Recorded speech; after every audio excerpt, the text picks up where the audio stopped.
माँ आज बहुत रुष्ट हैं। कालिदास हरिण शावक को बाहों में झुलाने लगता है। कालिदास, हम पहले से सुखी हैं। हमारी पीड़ा धीरे धीरे दूर हो रही है। हम स्वस्थ हो रहे हैं। ना जाने इसके रूई जैसे कोमल शरीर पर उससे बाण छोड़ते बना कैसे। यह कुलांचे भरता मेरी गोद में आ गया। मैंने कहा, तुझे वहां ले चलता हूं जहां तुझे अपनी माँ की सी आंखें और उसका शाही स्नेह मिलेगा। मल्लिका की ओर देखता है। मल्लिका दूध लिए पास आ जाती है। मल्लिका, सच, माँ आज बहुत रुष्ट हैं। माँ को अनुमान हो गया होगा कि मैं तुम्हारे साथ थी, नहीं तो इस तरह भीख करना आती। माँ को अपवाद की बहुत चिंता रहती है। कालिदास, दूध मुझे दे दो और इसे बाहों में ले लो। दूध का भाजन उसके हाथ से ले लेता है। मल्लिका हरिण शावक को बाहों में लेकर उसका मुंह दूध के निकट ले जाती है। कालिदास भाजन को उसके और निकट कर देता है। हम दूध पिएंगे। नहीं, हम ऐसा हट नहीं करेंगे। हम दूध अवश्य पिएंगे। राजपुरुष दंतुल ड्योढ़ी से आकर द्वार के पास रुक जाता है। क्षण भर वह उन्हें देखता रहता है। कालिदास हरिण का मुंह दूध से मिला देता है। ऐसे ऐसे। दंतुल बढ़कर उसके निकट आता है। दंतुल, दूध पिलाकर इसके मांस को और कोमल कर लेना चाहते हो? कालिदास और मल्लिका चौंक कर उसे देखते हैं। मल्लिका हरिण शावक को लिए थोड़ा पीछे हट जाती है। कालिदास दूध का भाजन आसन पर रख देता है। कालिदास, जहां तक मैं जानता हूं हम लोग परिचित नहीं हैं। तुम्हारा एक अपरिचित घर में आने का साहस कैसे हुआ? दंतुल एक बार मल्लिका की ओर देखता है, फिर कालिदास की ओर। दंतुल, कैसी आकस्मिक बात है कि ऐसा ही प्रश्न मैं तुमसे पूछना चाहता था। हमारा कभी का परिचय नहीं, फिर भी मेरे बाण से आहत हरिण को उठा ले आने में तुम्हें संकोच नहीं हुआ? ये तो कहो कि द्वार तक रक्त बिंदुओं के चिन्ह बने हैं, अन्यथा इन बादलों से घिरे दिन में मैं तुम्हारा अनुसरण कर पाता?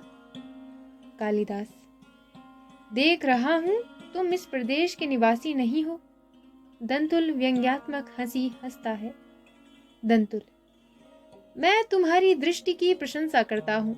मेरी वेशभूषा ही इस बात का परिचय देती है कि मैं यहाँ का निवासी नहीं हूं। कालिदास, मैं तुम्हारी वेशभूषा को देखकर नहीं कह रहा। दंतुल, तो क्या मेरे ललाट की रेखाओं को देखकर? जान पड़ता है चोरी के अतिरिक्त सामुद्रिक का भी अभ्यास करते हो। मल्लिका चोट खाई सी कुछ आगे आती है। मल्लिका, तुम्हें ऐसा लांछन लगाते लज्जा नहीं आती? दंतुल, क्षमा चाहता हूँ देवी, परंतु ये हरिण शावक जिसे बाहों में लिए हैं, ये मेरे बाण से आहत हुआ है, इसीलिए ये मेरी संपत्ति है। मेरी संपत्ति मुझे लौटा तो देंगी? कालिदास, इस प्रदेश में हरिण का आखेट नहीं होता राजपुरुष। तुम बाहर से आए हो, इसीलिए इतना ही पर्याप्त है कि हम इसके लिए तुम्हें अपराधी ना माने। दंतुल, तो राजपुरुष के अपराध का निर्णय ग्रामवासी करेंगे। ग्रामीण युवक, अपराध और न्याय का शब्दार्थ भी जानते हो? कालिदास, शब्द और अर्थ राजपुरुषों की संपत्ति है, जानकर आश्चर्य हुआ। दंतुल, समझदार व्यक्ति जान पड़ते हो, फिर भी ये नहीं जानते हो कि राजपुरुषों के अधिकार बहुत दूर तक जाते हैं। मुझे देर हो रही है, ये हरिण शावक मुझे दे दो। कालिदास, ये हरिण शावक इस पार्वत्य भूमि की संपत्ति है राजपुरुष, और इसी पार्वत्य भूमि के निवासी हम इसके सजातीय हैं। तुम यह सोचकर भूल कर रहे हो कि हम इसे तुम्हारे हाथ सौंप देंगे। मल्लिका, इसे अंदर ले जाकर तल्प पर या किसी आस्तरण पर। अंबिका सहसा अंदर से आती है। अंबिका, इस घर में तल्प और आस्तरण हरिण शावकों के लिए नहीं है। मल्लिका, तुम देख रही हो माँ? अंबिका, हाँ देख रही हूँ, इसीलिए तो कह रही हूँ। तल्प और आस्तरण मनुष्यों के सोने के लिए हैं, पशुओं के लिए नहीं। कालिदास, इसे मुझे दे दो मल्लिका। दूध का भाजन नीचे रख देता है और बढ़कर हरण शावक को अपनी बाहों में ले लेता है। इसके लिए मेरी बाहें का आस्तरण ही पर्याप्त होगा। मैं इसे घर ले जाऊंगा। द्वार की ओर चल देता है दंतुल। और राजपुरुष दंतुल तुम्हें ले जाते देखता रहेगा। कालिदास, ये राजपुरुष की रुचि पर निर्भर करता है। बिना उसकी ओर देखे ड्योढ़ी में चला जाता है। दंतुल, राजपुरुष की रुचि या रुचि का क्या होती है, संभवतः इसका परिचय तुम्हें देना आवश्यक होगा। कालिदास बाहर चला जाता है, केवल उसका शब्द ही सुनाई पड़ता है। कालिदास, संभवतः। दंतुल, संभवतः।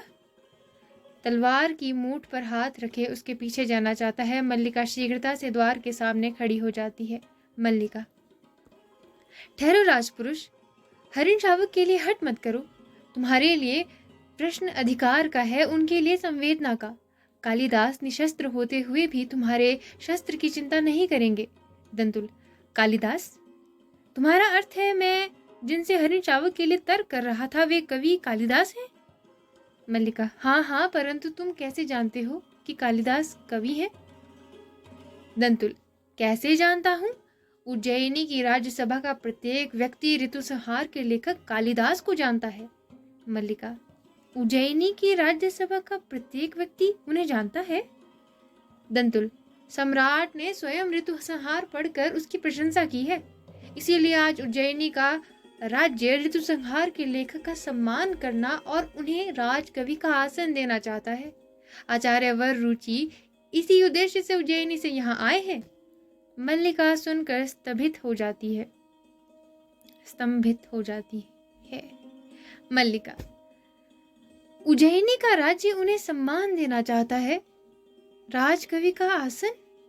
दंतुल, मुझे खेद है, मैंने उनके साथ अशिष्टता का व्यवहार किया। मुझे जाकर उनसे क्षमा मांगनी चाहिए। चला जाता है। मल्लिका कुछ क्षण उसी तरह खड़ी रहती है, फिर सहसा जैसे उसकी चेतना लौट आती है। अंबिका इस बीच दूध का भाजन उठाकर कोने में रख देती है। जिस पात्र में पहले दूध रखा था उसे देखती है। उसमें जो दूध शेष है उसे एक छोटे पात्र में डालकर शक्कर मिलाने लगती है। हाथ ऐसे अस्थिर हैं जैसे वह अंदर ही अंदर बहुत उत्तेजित हो। मल्लिका निचला होंठ दांतों में दबाए दौड़कर उनके निकट आ जाती है। मल्लिका, तुमने सुना माँ, राज्य उन्हें राजकवि का आसन देना चाहता है। अंबिका हाथ से गिरते हुए पात्र को किसी तरह संभाल लेती है। अंबिका, गीले वस्त्र मैंने सूखने के लिए फैला दिए हैं, थोड़ा सा दूध शेष है, इसमें शर्करा मिला दी है। मल्लिका, तुमने सुना नहीं माँ, राजपुरुष क्या कह रहा था? अंबिका, दूध पी लो और फिर से वर्षा में भीगने का मोह ना हो तो मैं तुम्हारे लिए आस्तरण बिछा दूं। मैं जैसी निष्ठुर हूं रहने दो। मल्लिका उसके गले में बाहें डाल देती है। मल्लिका, नहीं, तुम निष्ठुर नहीं हो। मैंने कब कहा तुम निष्ठुर हो? अंबिका, नहीं, तुमने नहीं कहा। दूध पी लो। मल्लिका दूध का पात्र उसके हाथ से लेकर एक घूंट में दूध पी जाती है और पात्र कोने में रख देती है। फिर अंबिका का हाथ खींचकर उसे बिठा देती है और स्वयं उसकी गोदी में लेट जाती है। मल्लिका, माँ, तुम सोच सकती हो आज मैं कितनी प्रसन्न हूँ। अंबिका, मेरे पास कुछ सोचने की शक्ति नहीं है, अब उठ जाने दो, मुझे बहुत काम करना है। उठने का प्रयत्न करती है। मल्लिका उसे रोक लेती है। मल्लिका, नहीं, उठो नहीं, इसी तरह बैठी रहो। राज्य उन्हें सम्मान दे रहा है माँ, उन्हें राजकवि का आसन प्राप्त होगा। सहसा अंबिका की गोदी से हटकर बैठ जाती है। उस व्यक्ति को जिसे उसके निकट के लोगों ने आज तक समझने का प्रयत्न नहीं किया, जिसे घर में और घर से बाहर के लोगों ने केवल लांछन और प्रताड़ना ही मिली है, अब तो तुम विश्वास करती हो ना माँ कि मेरी भावना निराधार नहीं है। अंबिका उठ खड़ी होती है। अंबिका, मैं कह चुकी हूँ, मेरी सोचने समझने की शक्ति जड़ हो चुकी है। मल्लिका, क्यों माँ, क्यों तुम्हें इतना पूर्वाग्रह है? क्यों तुम उनके संबंध में उदारता पूर्वक नहीं सोच सकती? अंबिका, मेरी वो अवस्था बीत चुकी है जब यथार्थ से आंखें मूंद कर जिया जाता है। अंदर जाने लगती है। मल्लिका उठकर खड़ी हो जाती है। मल्लिका, और तुम्हारी यथार्थ दृष्टि केवल दोष ही देखती है? अंबिका मुड़कर पल भर उसे देखती रहती है। अंबिका, जहाँ दोष है वहाँ दोष अवश्य देखती हूँ। मल्लिका, उनमें तुम्हें क्या दोष दिखाई देता है? अंबिका, वह व्यक्ति आत्मसीमित है। संसार में अपने सिवा उसे किसी से मोह नहीं है। मल्लिका, इसीलिए कि वे मातुल के की गौएं नहा कर बादलों में खोए रहते हैं। अंबिका, मुझे मातुल से और उसकी गौओं से प्रयोजन नहीं। मैं केवल अपने घर को देखकर कहती हूँ। मल्लिका, बैठ जाओ माँ। अंबिका को हाथ से पकड़कर झरोखे के पास आसन पर ले जाती है। मैं तुम्हारी बात समझना चाहती हूँ। अंबिका, मैं भी चाहती हूँ तुम आज समझ लो। तुम कहती हो तुम्हारा उससे भावना का संबंध है। वो भावना क्या है? मल्लिका, मैं उसे कोई नाम नहीं देती। अंबिका के पैरों के पास बैठ जाती है। अंबिका, परंतु लोग उसे नाम देते हैं। यदि वास्तव में उसका तुमसे भावना का संबंध है तो वह क्यों तुमसे विवाह नहीं करना चाहता? मल्लिका, तुम उनके प्रति सदा अनुदार रही हो माँ। तुम जानती हो उनका जीवन परिस्थितियों की कैसी विडंबना में बीता है। मातुल के घर में उनकी क्या दशा रही है। उस साधनहीन और अभावग्रस्त जीवन में विवाह की कल्पना कैसे की जा सकती थी? अंबिका, और अब जबकि उसका जीवन साधनहीन और अभावग्रस्त नहीं रहेगा। मल्लिका कुछ क्षण चुप रहकर अपने पैरों को देखती रहती है। किसी संबंध से बचने के लिए अभाव जितना बड़ा कारण होता है, अभाव की पूर्ति उससे बड़ा कारण बन जाती है। मल्लिका, ये तुम्हारी नहीं विलोम की भाषा है। अंबिका, मैं ऐसे व्यक्ति को अच्छी तरह समझती हूँ। तुम्हारे साथ उसका इतना ही संबंध है कि तुम एक उपादान हो जिसके आश्रय में वो अपने से प्रेम कर सकता है, अपने पर गर्व कर सकता है। परंतु तुम क्या सजीव व्यक्ति नहीं हो? तुम्हारे प्रति उसका तुम्हारा कोई कर्तव्य नहीं? कल तुम्हारी माँ का शरीर नहीं रहेगा और घर में एक समय के भोजन की व्यवस्था भी नहीं होगी। तो जो प्रश्न तुम्हारे सामने उपस्थित होगा उसका तुम क्या उत्तर दोगी? तुम्हारी भावना उस प्रश्न का समाधान कर देगी। फिर कह दो, ये मेरी नहीं विलोम की भाषा है। मल्लिका सिर झुकाए कुछ क्षण चुप बैठी रहती है। फिर अंबिका की ओर देखती है। मल्लिका, माँ, आज तक का जीवन जिस तरह बीता है आगे भी बीत जाएगा। आज जब उसका जीवन एक नई दिशा ग्रहण कर रहा है, मैं उनके सामने अपने स्वार्थ की घोषणा नहीं करना चाहती। बाहर से मातुल के शब्द सुनाई देने लगते हैं। मातुल, अंबिका, अंबिका, घर में हो कि नहीं? अंबिका और मल्लिका ड्योढ़ी की ओर देखती है। मातुल अस्त व्यस्त सा आता है। मातुल, अरे हो, घर में ही हो। मैं आज सारे ग्राम में घोषणा करने जा रहा हूँ कि मेरा इस कालिदास नामधारी जीव से कोई संबंध नहीं है। मल्लिका, क्या हुआ है आर्य मातुल? मातुल, मैंने इसे पाला पोसा बड़ा किया, क्या इसी दिन के लिए कि यह इस तरह कुलद्रोही बने? मल्लिका, परंतु उन्हें तो सुना है राज्य की ओर से सम्मानित किया जा रहा है। उज्जैनी से कोई आचार्य आए हैं। मातुल, यही तो कह रहा हूँ, उज्जैनी से कोई आचार्य आए हैं। मल्लिका, परंतु आप तो कह रहे हैं। मातुल, मैं ठीक कह रहा हूँ। आचार्य कल ही इसे अपने साथ उज्जैनी ले जाना चाहते हैं। मल्लिका, किंतु मातुल, 2 रथवाह और 4 अश्वारोही उनके साथ हैं।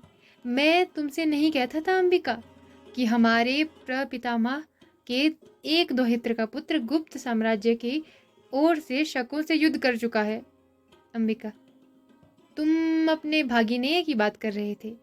मातुल, उसी की बात कर रहा हूँ अंबिका। तुम समझो कि एक तरह से राज्य की ओर से हमारे वंश का सम्मान किया जा रहा है और वे वंशावतंस कहते हैं कि मुझे सम्मान नहीं चाहिए। मल्लिका सहसा उठकर खड़ी हो जाती है।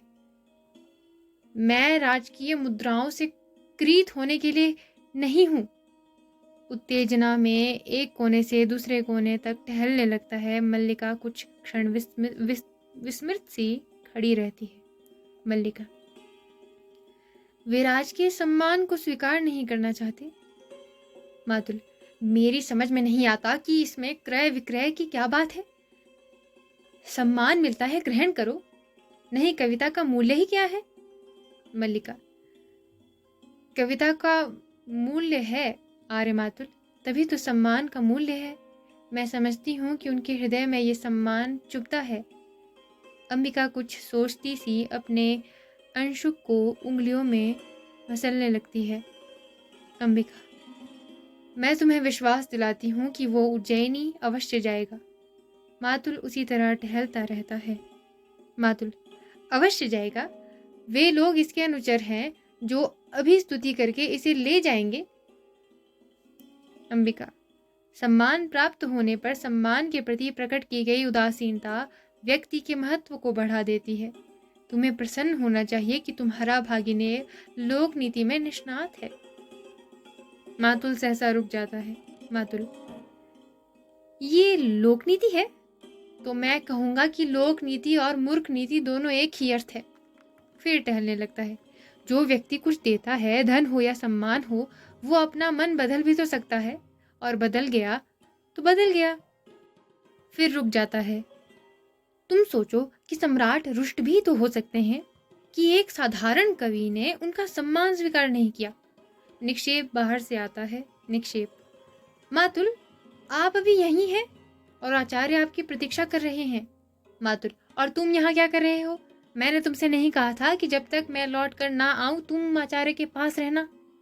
निक्षेप, परंतु यह भी तो कहा था कि आचार्य विश्राम कर चुके हैं तो तुरंत आपको सूचना दे दूं। यह भी कहा था, किंतु वह भी तो कहा था। ये कहा था तुम्हारी समझ में आ गया, वो नहीं आया। निक्षेप, किंतु मातुल। मातुल, किंतु क्या? मातुल मूर्ख है? बताओ तुम मुझे मूर्ख समझते हो? निक्षेप, नहीं मातुल। मातुल, मैं मूर्ख नहीं तो निश्चय ही तुम मूर्ख हो। आचार्य ने क्या कहा? निक्षेप, उन्होंने कहा है कि वे आपके साथ इस सारे ग्राम प्रदेश में घूमना चाहते हैं। मातुल के मुख पर गर्व की रेखाएं प्रकट होती हैं। निक्षेप, जिस प्रदेश ने कालिदास की कविता को जन्म दिया है। मातुल के मुख की रेखाएं वितृष्णा की ओर बदल जाती हैं। मातुल, कालिदास की कविता? फिर टहलने लगता है। ना जाने इतने बड़े आचार्य को इसकी कविता में क्या विशेषता दिखाई देती है। रुक कर अंबिका की ओर देखता है। इस व्यक्ति को सामान्य लोक व्यवहार का ज्ञान तो है नहीं, और तुम लोक नीति की बात कहती हो। आप एक हरिण शावक को गोदी में लिए घर की ओर जा रहे थे। सौभाग्यवश मैंने बाहर ही देख लिया। मैंने प्रार्थना की कि कवि कुलगुरु, ये समय इस रूप में घर में आने का नहीं है। उज्जैनी के एक बहुत बड़े आचार्य आए हैं। आप सुनते ही लौट पड़े, जैसे रास्ते में सांप को देख लिया हो। मल्लिका अंबिका के पास आसन पर बैठ जाती है। मातुल फिर टहलने लगता है। अंबिका, मल्लिका, मातुल के लिए अंदर से आसन ला दो। मल्लिका उठने लगती है, परंतु मातुल उसे रोक देता है। मातुल, नहीं, मुझे आसन नहीं चाहिए। आचार्य मेरी प्रतीक्षा कर रहे हैं। निक्षेप अंबिका की ओर देखकर मुस्कुराता है। मातुल कोने तक जाकर लौटता है। मैंने कहा कविवर्य आचार्य आपके साथ उज्जैनी ले जाने के लिए आए हैं। राज्य की ओर से आपका सम्मान होगा। रुक जाता है। सुनकर रुक कर जलते अंगारे की सी दृष्टि से मुझे देखा। मैं राजकीय मुद्राओं से क्रीत होने के लिए नहीं हूँ, ऐसा कहा जैसे राजकीय मुद्राएं आपके विरह में घुली जा रही हैं, और चल दिए। मेरे लिए धर्म संकट खड़ा हो गया कि अनुनय करता हुआ आपके पीछे पीछे जाऊं या अभ्यागतों को देखूं। अब इस निक्षेप से आचार्य के पास बैठने को कहकर आया था, और ये धुरीहीन चक्र की तरह मेरे पीछे पीछे चला आया। निक्षेप, किंतु मातुल, मैं तो समाचार देने आया था कि। मातुल, और मैं समाचार देने के लिए तुमसे धन्यवाद कहता हूँ। बहुत अच्छा किया। अभ्यागत वहां बैठे हैं और आप समाचार देने के लिए चले आए हैं। अब इतना कीजिए कि वे कवि कुल शिरोमणि जहां भी हैं उन्हें ढूंढ कर ले आइए। बाहर की ओर चल देता है। मेरा कर्तव्य कहता है जैसा भी हो उसे आचार्य के सामने प्रस्तुत करूं, और मन कहता है कि उसे जहां देखूं वहीं चोटी से पकड़कर चला जाता है। निक्षेप। मातुल का तीसरा नेत्र हर समय खुला रहता है। मल्लिका। परंतु कालिदास इस समय कहाँ है? निक्षेप। कालिदास इस समय जगदम्बा के मंदिर में है। मल्लिका। आपने उन्हें देखा है? निक्षेप। देखा है। मल्लिका। परंतु आपने मातुल से नहीं कहा? निक्षेप। मैं नहीं चाहता था कि मातुल इस समय वहां जाए। मल्लिका। क्यों? क्या आप भी नहीं चाहते कि कालिदास? निक्षेप। मैं चाहता हूं कि कालिदास उज्जैनी जाए, अवश्य जाए। इसीलिए मैंने मातुल को इस समय उनके पास जाना उचित नहीं समझा। मातुल को अपने मुंह के शब्द सुनने में ऐसा रस प्राप्त होता है कि वे बोलते ही जाते हैं, परिस्थिति को समझना ही नहीं चाहते। कालिदास हट कर रहे हैं कि जब तक उज्जैनी से आए अतिथि लौट नहीं जाते वे जगदम्बा के मंदिर में ही रहेंगे, घर नहीं जाएंगे। अंबिका। कैसी विचक्षणता है? निक्षेप। विचक्षणता? अंबिका। विचक्षणता ही तो है। निक्षेप। इसमें विचक्षणता क्या है अंबिका? अंबिका तीखी दृष्टि से निक्षेप को देखती है। अंबिका। राज्य कवि का सम्मान करना चाहता है। कवि सम्मान के प्रति उदासीन, जगदम्बा के मंदिर की में साधना रत है। राज्य के प्रतिनिधि मंदिर में आकर कवि की अभ्यर्थना करते हैं। कवि धीरे धीरे आंखें खोलता है। इतना बड़ा नाटक करना विचक्षणता नहीं है। निक्षेप। कालिदास नाटक नहीं कर रहे हैं अंबिका। मुझे विश्वास है कि उन्हें राज के सम्मान का मोह नहीं है। वे सचमुच इस पर्वत भूमि को छोड़कर नहीं जाना चाहते। अंबिका अपने स्थान से उठकर उसकी उस ओर जाती है जिधर बर्तन आदि पड़े हैं। अंबिका। नहीं चाहता? एक थाली लाकर कुंभ से उसमें चावल निकालने लगती है। निक्षेप। मातुल का या किसी का भी आग्रह उनका हट नहीं छुड़ा सकता। मल्लिका को अर्थपूर्ण दृष्टि से देखता है। मल्लिका की आंखें झुक जाती है। केवल एक व्यक्ति है जिसके अनुरोध से ये संभव है कि वे हट छोड़ दे। अंबिका निक्षेप की अर्थपूर्ण दृष्टि को और फिर मल्लिका को देखती है। अंबिका। हमारे घर में किसी को उसके हट छुड़ाने या ना छोड़ने से कोई प्रयोजन नहीं है। थाली लिए चूल्हे के निकट चली जाती है और दोनों की ओर पीठ किए अपने काम में व्यस्त रहने का प्रयत्न करती है। निक्षेप। कालिदास अपनी भावुकता में भूल रहे हैं कि इस अवसर का तिरस्कार करके वे बहुत कुछ खो बैठेंगे। योग्यता 1/4 व्यक्तित्व का निर्माण करती है। शेष पूर्ति प्रतिष्ठा द्वारा होती है। कालिदास को राजधानी अवश्य जाना चाहिए। अंबिका व्यस्त रहने का प्रयत्न करती हुई भी व्यस्त नहीं हो पाती। अंबिका। तो उसमें बाधा क्या है? निक्षेप। मैंने अनुभव किया है कि उनके हट के मूल में कहीं गहरी कटुता की रेखा है। मल्लिका। मैं जानती हूँ वो रेखा कहाँ है। कुछ समय पहले एक राजपुरुष से उनका सामना हो चुका है। निक्षेप। उस कटुता को केवल तुम ही दूर कर सकती हो मल्लिका। अवसर किसी की प्रतीक्षा नहीं करता। कालिदास यहाँ से नहीं जाते हैं तो राज्य को कोई हानि नहीं होगी। राजकवि का आसन रिक्त नहीं रहेगा। परंतु कालिदास जो आज है जीवन भर वही रहेंगे। एक स्थानीय कवि जो लोग आज ऋतु संहार की प्रशंसा कर रहे हैं वे भी कुछ दिनों में उन्हें भूल जाएंगे। मल्लिका अपने में खोई सी उठ खड़ी होती है। मल्लिका। नहीं, उन्हें सम्मान का तिरस्कार नहीं करना चाहिए। यह सम्मान उनके व्यक्तित्व का है। उन्हें अपने व्यक्तित्व को उसके अधिकार से वंचित नहीं करना चाहिए। चलिए, मैं आपके साथ जगदम्बा के मंदिर में चलती हूँ। अंबिका सहसा खड़ी हो जाती है। अंबिका। मल्लिका। मल्लिका स्थिर दृष्टि से अंबिका को देखती है। मल्लिका। माँ। अंबिका। मुझे एक बाहर के व्यक्ति के सामने कहना होगा कि मैं इस समय तुम्हारे वहां जाने के पक्ष में नहीं हूं। निक्षेप बाहर का व्यक्ति नहीं है अंबिका। मल्लिका। ये एक महत्वपूर्ण क्षण है माँ। मुझे इस समय अवश्य जाना चाहिए। आइए आर्य निक्षेप। बिना अंबिका की ओर देखे बाहर को चल देती है। अंबिका की आंखों में क्रोध की लहर उठती है जो पराजय के भाव में बदल जाती है। निक्षेप अंबिका के भाव को लक्ष्य करता क्षण भर रुका रहता है। निक्षेप क्षमा चाहता हूँ अंबिका। मल्लिका के पीछे चला जाता है। अंबिका कुछ क्षण आंखें मूंदे खड़ी रहती है, फिर घर की ओर वस्तुओं को एक एक करके देखती है, जैसे टूटी सी चौकी पर बैठकर थाली में चावल को मसलने लगती है। आंखों में आंसू उमड़ आते हैं, जिन्हें वो आंचल से पोंछने लगती है। प्रकाश कम हो जाता है। अंबिका के कंठ से रुंधा हुआ स्वर निकलता है, अंबिका। भावना। ओह। शेष अगले भाग में।